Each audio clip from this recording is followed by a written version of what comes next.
ان اللہ وملائکتہ یصلون علی النبی یا ایہا الذین آمنوا صلوا علیہ وسلموا تسلیما۔ سب حضرات پیار محبت سے درود شریف پڑھ لیں۔ اللہم صلی علی محمد وعلی آل محمد کما صلیت علی ابراہیم وعلی آل ابراہیم انک حمید مجید۔ اللہم بارک علی محمد وعلی آل محمد کما بارکت علی ابراہیم وعلی آل ابراہیم انک حمید مجید۔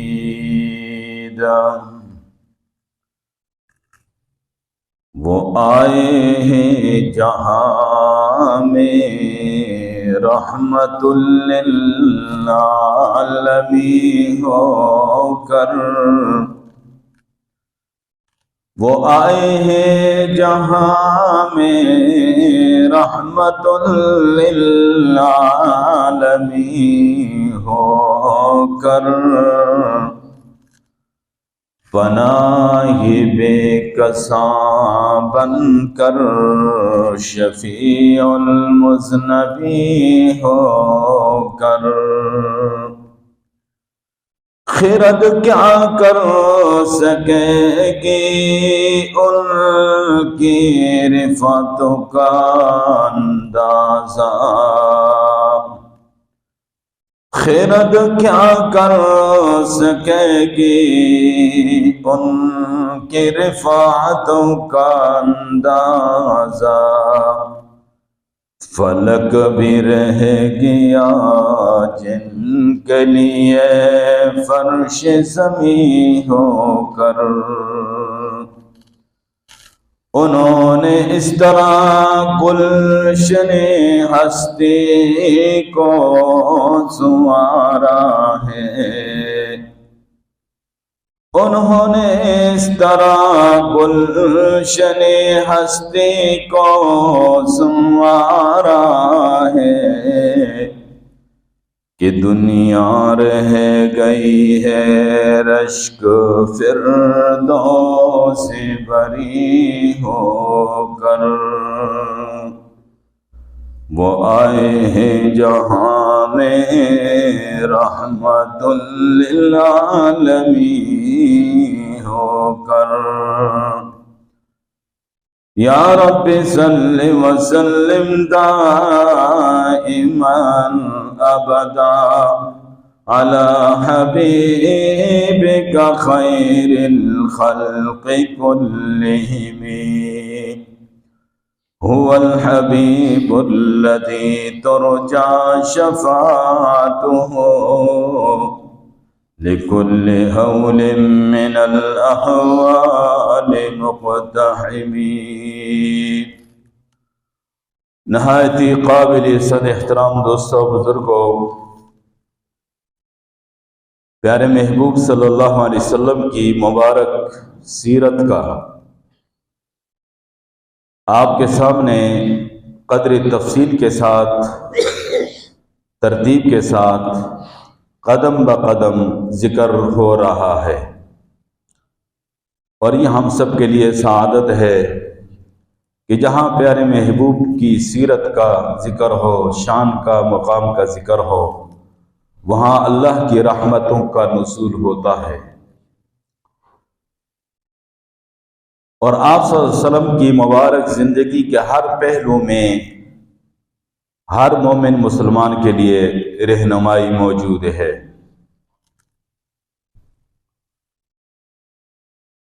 آپ دنیا کے کسی بھی بازار میں چلے جائیں، کسی بھی مارکیٹ میں چلے جائیں، تو وہاں بعض لوگوں کو ان کی ضروریات کی چیز مل جائے گی، بعض کو نہیں ملے گی، اور یہاں تک کہ جو سرمایہ دار مالدار لوگ ہوں گے ان کی ضروریات کی چیز وہ حاصل کر لیں گے، جو غریب ہوں گے، مفلس ہوں گے، وہ اپنی ضروریاتی زندگی کی چیز حاصل نہیں کر سکیں گے۔ دنیا کے ہر بازار میں ایسے ایک پیارے محبوب صلی اللہ علیہ وسلم کی سیرت طیبہ کا وہ حسین بازار ہے جس میں امت کے ہر طبقے کی ضرورت کی چیز موجود ہے اور امت کے ہر طبقے کی رہنمائی موجود ہے۔ اگر کوئی یتیم ہے تو وہ حضرت عبداللہ کے در یتیم کو دیکھ لیں اور اس کے بچپن کو دیکھ لیں کہ آپ ابھی اپنے بچپنے میں ہیں اور آپ کی رضاعت کا زمانہ ہے، اس وقت بھی اپنے رضائی بھائی عبداللہ ابن حارث کا حق نہیں مارا اور حق نہیں لیا۔ حضرت حلیمہ فرماتی ہیں کہ جب میں دائیں طرف کی چھاتی پہ آپ کو ڈالتی تو آپ دودھ لے لیتے، لیکن جب بائیں جانب میں ڈالتی تو نہیں لیتے۔ وہ ان کے رضائی بھائی کا حق تھا۔ اس وقت سے ہی یہ عدل اور انصاف کا درس دیا۔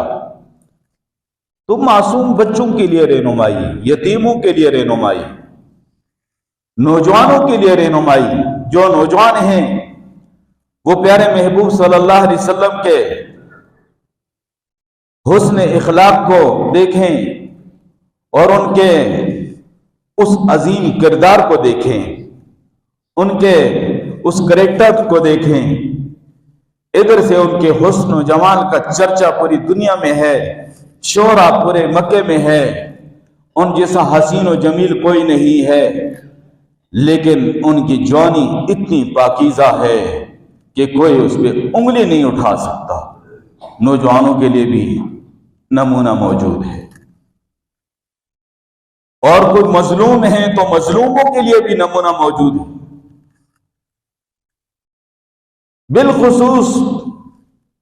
طائف کی اس وادی میں آپ صلی اللہ علیہ وسلم ایک مظلوم کی حیثیت سے ہیں۔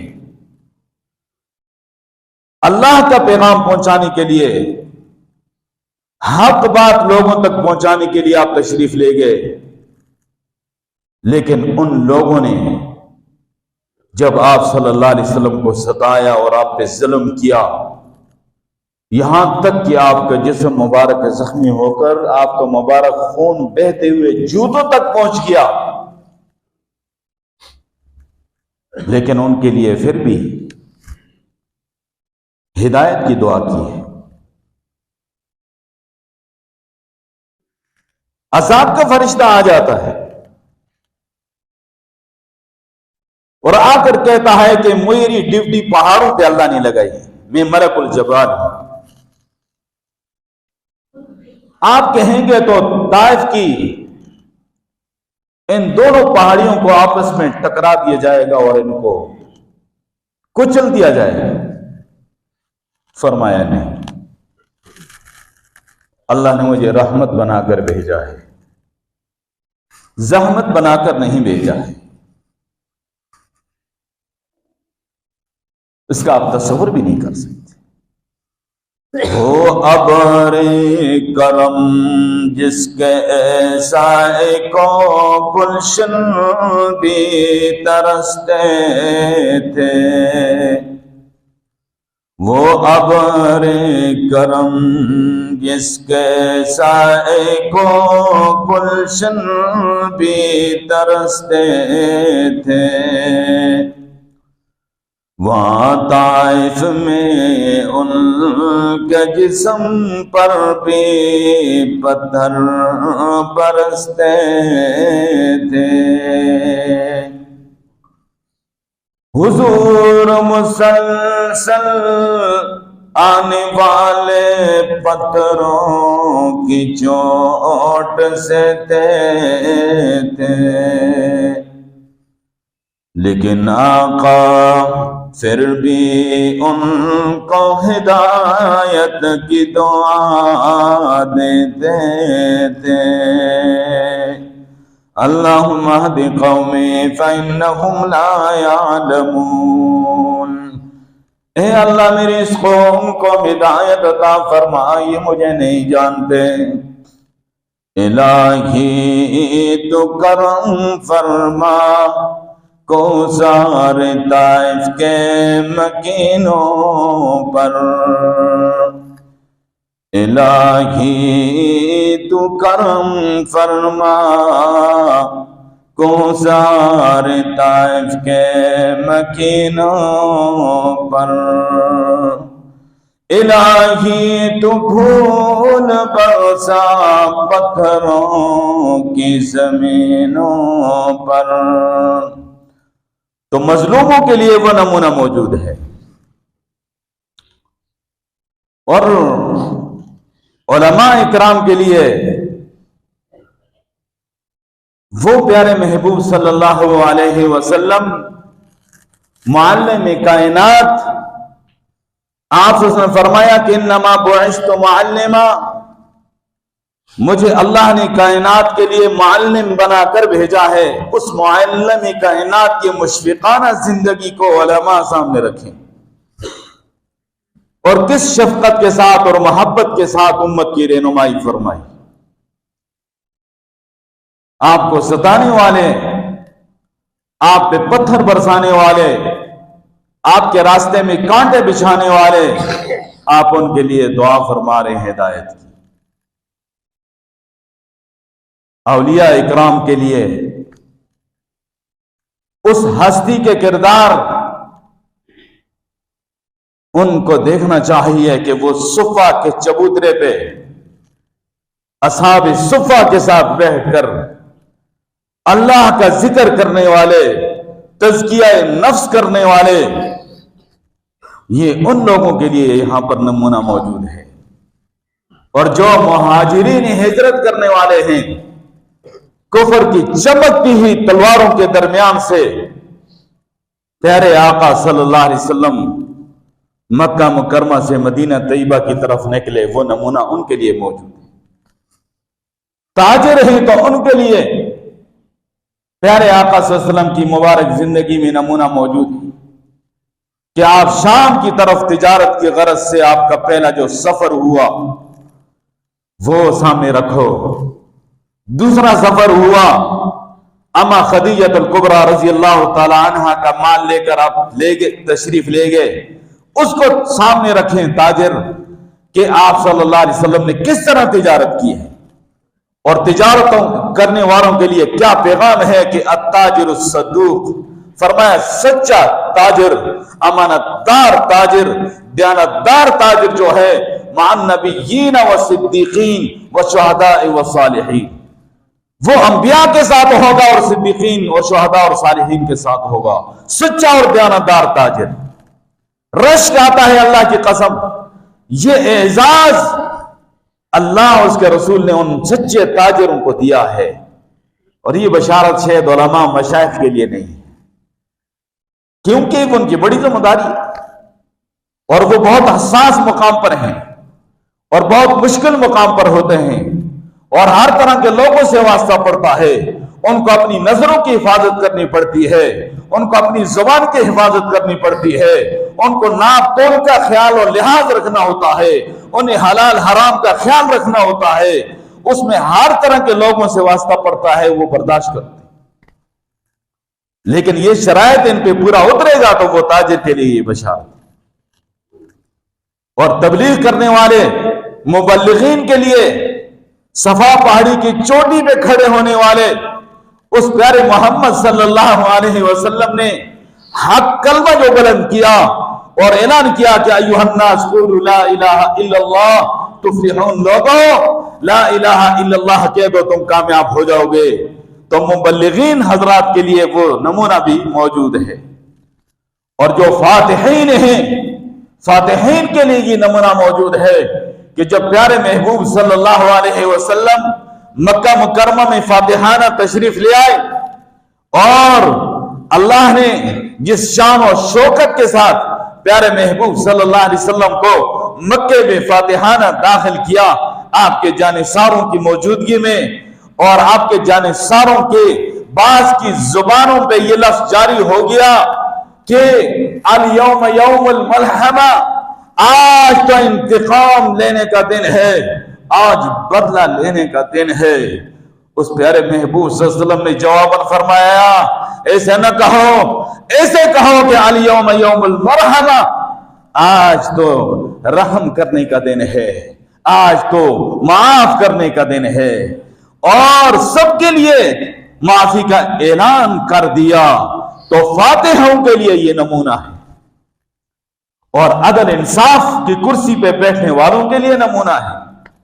کہ آپ صلی اللہ علیہ وسلم نے مسجد نبوی شریف کے سین میں بیٹھ کر کس طرح عدل اور انصاف کا پرچار کیا۔ اور ایک دفعہ قبیلہ بنی مخزوم کی فاطمہ نامی ایک عورت سے چوری سرزد ہوئی اور اس کے ہاتھ کٹنے کا حکم صادر فرما دیا، تو سفارشی بہت سارے آگے، ان میں آپ کے بہت پیارے اور چہیتے حضرت اسامہ بن زید بھی تھے۔ تو فرمایا کہ پہلے لوگ اور پہلی امتیں اس لیے تباہ ہوئی ہیں کہ جب طاقتور کوئی غلطی کرتا تو اس کو جناب علی چھوڑ دیا جاتا، اور کمزور کوئی غلطی کرتا تو اس کو سزا ملتی، اس لیے وہ قومیں تباہ ہوئی ہیں۔ تم سفارش کرنے والوں، یہ تو فاطمہ بنو مخزوم کی ہے، رب کعبہ کی قسم محمد کی بیٹی فاطمہ بھی اگر چوری کرے تو اس کا ہاتھ بھی کٹ جائے۔ عدل انصاف کا یہ نمونہ، اور کوئی باپ ہے تو اس کے لیے یہ نمونہ ہے کہ جا کر دیکھو فاطمہ کے ابا کو، دیکھو حضرت قاسم کے ابا کو، دیکھو حضرت ابراہیم کے ابا کو، دیکھو حضرت عبداللہ طیب طاہر کے ابا کو، دیکھو ان کی شفقتوں کو دیکھو اور ان کی تربیت کے انداز کو دیکھو۔ اور کوئی نانا ہے تو وہ حسنین کریمین کے نانا کو دیکھو کہ کس طرح اپنے نواسوں پہ شفقت فرماتے ہیں، کس طرح محبت فرماتے ہیں، کندھوں پہ سوار کرتے ہیں۔ اور ایک دفعہ آپ کے نواسوں میں سے حضرت حسین رضی اللہ تعالیٰ عنہ نے صدقے کی کھجور منہ میں ڈال دی تو فوراً جا کر فرمایا کہ اس کو تھوک دو، اور خبردار ہمارے لیے صدقہ جائز نہیں ہے۔ اتنی پاکیزگی اور اتنی طہارت کی تعلیم ان شہزادوں کو دی۔ اور کوئی اگر شوہر ہے تو اس کے لیے اما خدیجہ الکبریٰ رضی اللہ تعالی عنہ کے شوہر کا کردار موجود ہے، اما عائشہ صدیقہ رضی اللہ تعالی عنہ کے اس عظیم شوہر کا کردار موجود ہے کہ آپ صلی اللہ علیہ وسلم ازواج مطہرات کے ساتھ کس طرح شفقت کا معاملہ فرماتے، کس طرح نرمی کا معاملہ فرماتے، گھر کا کام کاج خود کرتے، اور کئی دفعہ بکری کا دودھ خود نکال لیتے، کپڑے خود سی لیتے، جوتا خود جو ہے گانٹ لیتے، اور یہ سارے نمونہ موجود ہیں۔ تو امت کے ہر طبقے کے لیے پیارے محبوب صلی اللہ علیہ وسلم کی سیرت طیبہ میں ایک نمونہ موجود ہے۔ بکریاں چرانے والا ہے کوئی تو اس کے لیے بھی نمونہ موجود ہے، جسے اگلے جمعے میں نے عرض کیا کہ آپ صلی اللہ علیہ وسلم نے بکریاں چرائی۔ آپ جناب علی جب بنی سعد میں تھے حضرت حلیمہ کے ہاں تو وہاں بھی بکریاں چرائی، مکہ مکرمہ کی ان پہاڑیوں پہ آپ نے بکریاں چرائی، ان کے لیے بھی نمونہ موجود ہے۔ امت کے ہر طبقے کے لیے نمونہ موجود ہے۔ تو میں عرض کر رہا تھا کہ دنیا کے بازاروں میں چلے جاؤ، شاپنگ مالوں میں چلے جاؤ، وہاں کسی کے لیے کوئی چیز ہوگی، کسی کے لیے نہیں ہوگی، امیر کے لیے ہوگی، غریب کے لیے نہیں ہوگی۔ پیارے محبوب صلی اللہ علیہ وسلم کی سیرت طیبہ کا وہ حسین و جمیل بازار ایسا سجا ہے کہ امت کے ہر طبقے کے لیے، چھوٹے سے لے کر بڑے تک سب کے لیے رہنمائی موجود ہے۔ تو اسی بات کو پیش نظر رکھتے ہوئے میں نے آپ کے سامنے پیارے محبوب صلی اللہ علیہ وسلم کی سیرت طیبہ کو ترتیب کے ساتھ الحمدللہ میں لے کر جا رہا ہوں۔ اور گزشتہ جمعے میں اس بات کا میں نے آپ کے سامنے بھی ذکر کیا کہ آپ اپنے چاچا کے آغوشی تربیت میں ہیں، اور کس طرح چاچی کا احترام ہے، کس طرح چاچے کا احترام ہے، اپنے رشتہ داروں کے حقوق کا کس طرح خیال رکھتے ہیں، چھوٹے بڑوں کے حقوق کا کس طرح خیال رکھتے ہیں. اپنے گھر والے ابو طالب صاحب کہتے ہیں کہ آپ بکریاں چراؤ، بکریاں چراتے ہیں. اور جناب علی جو ہے امت کے نوجوانوں کے لیے یہ پیغام تھا کہ حلال کا جو بھی ذریعہ ہو، ذریعہ معاش ہو، اس کو اپنانے میں عار نہیں اختیار کرنی چاہیے. اس میں کوئی عار نہیں ہے. حلال کا ذریعہ معاش ہو، پاکیزہ ذریعہ معاش ہو تو اس میں کوئی عار کی بات نہیں ہے. نوجوانوں کے لیے خصوصی طور پہ پیغام ہے کہ جناب علی بیٹا جوان ہو کر باپ سے جیب خرچ مانگے مزہ نہیں آتا ہے. ہاں، آپ صلی اللہ علیہ وسلم نے اپنے عمل سے بتایا کہ جب تم جوانی کے دہلیز پہ قدم رکھو تو اپنے پاؤں پہ کھڑا ہونا سیکھو، اپنے ہاتھ سے کمانا سیکھو، ماں باپ پہ اور اپنے جو ہے بزرگوں پہ بوجھ نہ بنو، ان کے لیے سہارا بنو. اور جب آپ کی عمر مبارک 12 سال کی ہو گئی تو خواجہ صاحب جو ہے ابو طالب صاحب، ہم ان کا احترام کرتے ہیں. باقی اگلے جمعے میں نے گفتگو کی ہے، قرآن حدیث کی روشنی میں گفتگو کی ہے کہ حضرت فاطمہ بنت اسد رضی اللہ تعالی عنہ جو حضرت علی المرتضیٰ رضی اللہ والدہ محترمہ کتنی عظیم خاتون ہے، ایمان کی دولت اللہ نے عطا کی. پیارے محبوب نے کفن کے لیے اپنا کرتا پیش کیا، پیارے محبوب ان کی قبر میں اتر کے لیٹ بھی پڑے اور ان کے لیے خصوصی دعائیں کی. وہ عظیم خاتون تھی. لیکن یہاں تک چچے کا معاملہ تھا تو پیارے محبوب کو کلمہ وہ نہ پڑھ سکے، لیکن محبت کا حق ادا کیا، خدمت کا حق ادا کیا اور ہر مقام پہ آپ صلی اللہ علیہ وسلم کے ساتھ رہے.